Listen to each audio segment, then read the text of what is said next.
No sabía que era menor. Ella me provocó. Ella lo necesita y yo la ayudo. No hay excusas. Explotar sexualmente a niñas, niños y adolescentes es un delito. Denuncialo llamando al 100 www.nohayexcusas.org.uy. INAU, CONAPES, UNICEF. Muy buenos días a todos y todas. Un nuevo espacio de género y derechos humanos en la red de la radio, aquí en la Radio Cooperativa y Radio Camacuá. Vamos a conocer un poco más sobre esta campaña que escuchábamos hace segundos. No hay excusas. La campaña que recientemente lanzaron INAU, CONAPES, UNICEF contra la explotación sexual de niños, niñas y adolescentes. Esta campaña se dictó por primera vez en el año 2013 y para conocer detalles estamos en comunicación con Luis Pucher, presidente del Comité Nacional de la Erradicación de la Explotación Sexual Comercial y No Comercial de Niños, Niñas y Adolescentes, CONAPES. Muy buenos días. Buenos días, Andrea. Buenos días a toda la audiencia. Contanos, Luis, sobre esta campaña No hay excusas. ¿De qué se trata y por qué decidieron reeditarla nuevamente? Bueno, esta campaña tiene como objetivo general sensibilizar a toda la población sobre este problema que nos acompaña desde hace muchos años y que es una violación de los derechos humanos de los niños, niñas y adolescentes, y es una campaña que está dirigida a quienes producen en parte este problema, que son aquellos que pagan por actos sexuales con adolescentes. Esos son como los objetivos y la forma de direccionarla.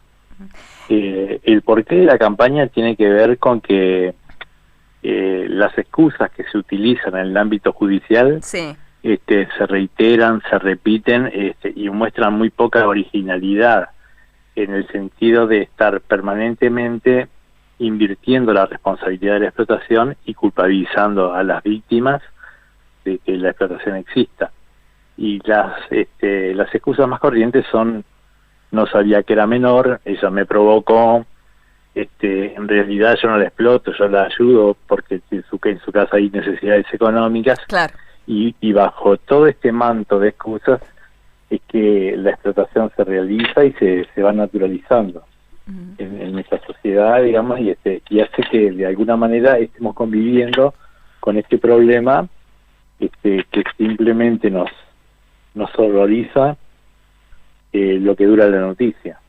Bien. Hay como una indignación efímera desde el punto de vista social, y lo que queremos es mostrar que este es un problema que tiene raíces estructurales en las formas económicas, sociales y políticas del capitalismo global y globalizado, y también en un sistema de lenguaje, en un sistema de cultura que permite, invisibiliza y oculta lo que significa y el impacto que tiene para la vida de niñas y adolescentes ser mercancía en el mercado del sexo a partir de la explotación adulta.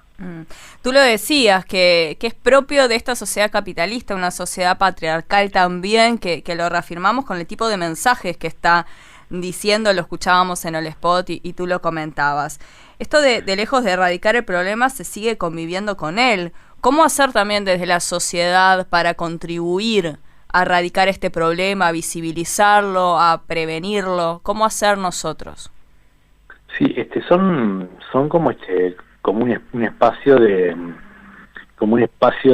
prevención que tiene que ver con permanentemente como sociedad estar trabajando para que los derechos sociales y los derechos económicos no funcionen separadamente y sigan generando situaciones de vulnerabilidad que tienen, digamos, en esto que te decía, el sistema de la cultura, el patriarcado como principal eje en esta forma de naturalizar la utilización de los cuerpos de adolescentes para el placer de un mundo masculino adulto. Sí, además las víctimas no se reconocen como tales, eso es gran parte del problema. En algunos casos sí se reconocen, en otros no, pero al respecto, el sociólogo Pierre Bourdieu decía, en el mismo momento que señalo a una víctima como coayudante de su explotación, debo recordar inmediatamente que son formas de la dominación encarnada. digamos, no verse como víctima, para mí tiene como dos momentos, ¿no? Un primer momento cuando las gurisas son adolescentes, quedan tal vez encandiladas por el acceso a lugares y a situaciones que su vida común o su vida cotidiana no les hubiera permitido vivir, y entonces hay como un aura dorada, Claro. donde todo es nuevo, todo es hermoso, todo es maravilloso, pero que después empieza a girar hacia distintas formas de violencia, que van de los distintos tipos de violencia física hasta no poder decidir sobre su vida cotidiana y hasta la muerte en algunos casos, y que van destruyendo al sujeto, destruyendo la posibilidad de decidir. Entonces, digamos, cuando el sujeto está destruido, ¿qué herramientas tiene para reconocerse como víctima? Seguro. En el caso de CONAPE, SINAU, UNICEF, que trabajan en articulación, las tres instituciones, ¿cómo trabajan cuando llega una denuncia de estas características? ¿Cómo se le apoya al niño, niña, adolescente? Bueno, las denuncias llegan desde distintos lugares Sí. hacia distintas instituciones, ¿no? El origen de la denuncia puede ser judicial, puede ser en una seccional, puede ser en la fiscalía, puede ser en un centro CAIF, en una policlínica, en una escuela, en un liceo, en una UTU, allí donde hay ojos adultos encargados de proteger, que hacen llegar a INAU por lo menos la presunción de que una determinada situación pueda estar encubriendo una situación de explotación sexual comercial. Porque la situación de explotación sexual comercial generalmente no es lo primero que vemos. Generalmente vemos desafiliaciones educativas, vemos situaciones de calle, vemos situaciones de consumo, pero todas esas vulnerabilidades construyen lo que llamamos la interseccionalidad, digamos, vulnerabilidades que conviven y que muchas veces también tapan a las otras. O sea, hay una vulnerabilidad que aparece pero que oculta otras violaciones de derechos que está sufriendo ese adolescente, Sí. y que solamente a través del vínculo y del contacto directo con técnicos y operadores sociales generan la confianza como para poder conocer la cantidad y la profundidad de las lesiones que ese adolescente está sufriendo. Ante conocimiento o sospecha de algún caso de explotación sexual comercial, ¿qué puede hacer las personas? ¿Qué podemos hacer? ¿Cómo denunciar? Bueno, básicamente aproximarse a cualquier institución que tenga entre sus cometidos la protección de niños y adolescentes, puede ser el INAU o cualquiera de sus dependencias a lo largo y a lo ancho del país, la Fiscalía, las seccionales, los centros CAIF, las escuelas, los liceos, donde haya, digamos, un vínculo con alguien que pueda desencadenar los mecanismos de aproximación al caso. Y si lo que quiero es hacer una denuncia anónima, puedo utilizar el 100, que es el número que estamos utilizando en esta campaña para los casos de explotación sexual comercial, y que esperamos poder mantener más allá de eso. Además de denunciar, por supuesto, ¿cómo apoyar? Si conocemos un caso cercano, ¿cómo asesorar, cómo apoyar a ese niño? Es muy importante, digamos, el contacto con técnicos que conocen del problema. Eso, ¿no? Seguro. Porque uno no tiene las herramientas, pero decía cómo ir a esa primera aproximación.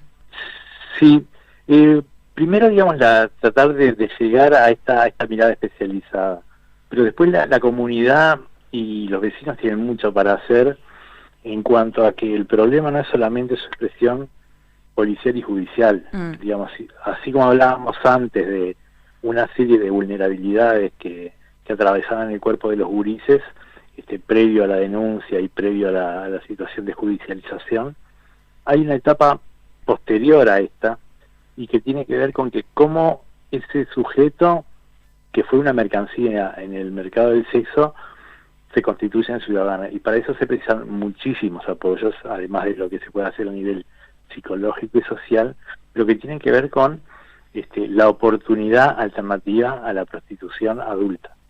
Claro. Digamos, poder generar espacios de trabajo, poder generar espacios de educación, poder generar espacios de recreación donde puedan participar, digamos, toda una serie de alternativas a simplemente esperar a que cumplan 18 y puedan enlistarse en las listas de trabajadora sexual, ¿no? Como que eso sea como un destino final y marcado. Bien, exacto. Me refería a eso, cómo poder ayudar a erradicar el problema, mejorar esa prevención y prevenir justamente. Hablábamos... Sí, básicamente no mirar para otro lado, Sí. intentar conectarse con las instituciones de protección, no convivir con estas situaciones de violencia como si fueran naturales, indignarse por un ratito más, digamos, no lo que dura la noticia o lo que dura el boom en los medios de que apareció un caso, que apareció un tema, intentar mirar el problema en su profundidad. No es que no es algo que le pasa a los hijos de otros, sino que es algo que le puede pasar a mis hijos. Claro. O sea, sentir como propio ese problema social, construido socialmente, es parte de la solución. Una indignación colectiva que empezó con la Operación Océano recientemente, pero que hay que seguir realmente indignándose y preocupándose y siguiendo las diferentes herramientas. Claro, esa indignación tiene muchas puntas, ¿no? O sea, el mismo que encabeza un linchamiento en las redes, frente a la figura de un pedófilo o frente a la figura del abuso de un niño, no tiene problema después en salir en la tardecita y pagar por sexo con Claro. un adolescente, ¿no? Ojo con esas Ojo con eso, seguro. y linchamientos, ¿no? A veces esas indignaciones tienen otras facetas que son bastante complejas. Sí, mucho más peligrosas también. Sí, y también peligrosas porque el explotador no es un monstruo que vive en una cueva y sale de tardecita a explotar. Es una persona que convive naturalmente con el resto de su comunidad y muchas veces ocupa roles preponderantes en ella. Y Eso. podría citarte casos. Sin duda. La legislación uruguaya en nuestro país con respecto a la protección sexual, ¿hoy cómo es? Tenemos un cuerpo de leyes, algunas de larga data y otras más recientes, del 2004, la ley 17.815, que es la ley de explotación sexual, que básicamente estuvo pensada para dar cuenta de situaciones de pornografía infantil, pero que es una ley muy corta, de 4 artículos, que tipifica el delito de explotación sexual, en el pago, retribución o promesa de él, y también la facilitación de la explotación. Y la ley ya más reciente, que es del 2018, la 19.643, que es una ley integral de explotación sexual y trata, y que da herramientas de nuevo tipo y acompasados a lo que es el avance del derecho en la región y en el mundo con respecto al tema. Bien. O sea que estamos bien de marco legal. Bien, eso es El tema importante. es que ninguna ley cambia por sí sola la realidad. Ahí tiene que jugar el Estado, tenemos que jugar los operadores sociales, tienen que jugar las comunidades organizadas y empezar a ver que este problema es un problema nuestro como sociedad, que nos debe interpelar en forma constante, sistemática, y no cada vez que aparece un muerto o cada vez que aparece un caso que rompe el umbral de normalidad. Seguro. Y en este caso es un delito que se comete en la clandestinidad muchas veces, ¿no? En la clandestinidad. ¿Tenemos cifras estimadas, por lo menos para tener en cuenta, que también indignan? Y hablábamos de las situaciones en particular de este primer cuatrimestre del 2020, que hablábamos de una situación de pandemia, que se ha intensificado la violencia doméstica, la violencia machista y en este caso la explotación sexual también. Sí, la violencia siempre es muy sensible a las crisis. La violencia es sensible a los movimientos que ocurren en cualquier sociedad. Y se intensifica y se profundiza, porque son precisamente los aspectos más negativos que la sociedad tiene para ofender a otro, que siempre en nuestras sociedades terminan siendo las mujeres, los niños, los adolescentes, los ancianos, los inmigrantes, los negros, los pobres, digamos, todo aquello que la sociedad siente y produce como área de vulnerabilidad, y por eso vuelca hacia esos sectores su violencia y sus frustraciones más reprimidas. Bien. ¿Y hoy tenemos cifras o no podemos contabilizar? Justamente porque hablamos de este delito tan clandestino. Es un delito que ocurre en la clandestinidad, es un delito complejo. Y te decía que en los años 2007, 2008 y 2009 contabilizamos 21 casos que se convirtieron al año siguiente en 21 de un solo año, hasta llegar a 333 en el 2018 y 240 en el 2019. Y en lo que va de este año ya tenemos en el primer cuatrimestre cerca de 70 casos nuevos que se suman a los que veníamos atendiendo a lo largo y a lo ancho de todo el territorio, con lo que este año va a ser un año nuevamente de crecimiento del número de casos identificados. Realmente preocupa y alarma muchísimo estas cifras que comentás. Sabiendo además que es un subregistro, porque estos son los casos que pudimos ver, ¿no? Claro, sí, hablamos siempre de este delito en la clandestinidad y solamente quienes están registrados, quienes denuncian y realmente alarma. Y también este cambio de escenario, ¿no? Del escenario de calle que aún sigue viviendo, pero el corrimiento hacia las tecnologías de la información y la comunicación, y sobre todo el enganche, ¿no? Los primeros enganches vía página, vía WhatsApp, claro, que hicieron que por un tiempo se nos desapareciera el fenómeno en el espacio real. Sin duda.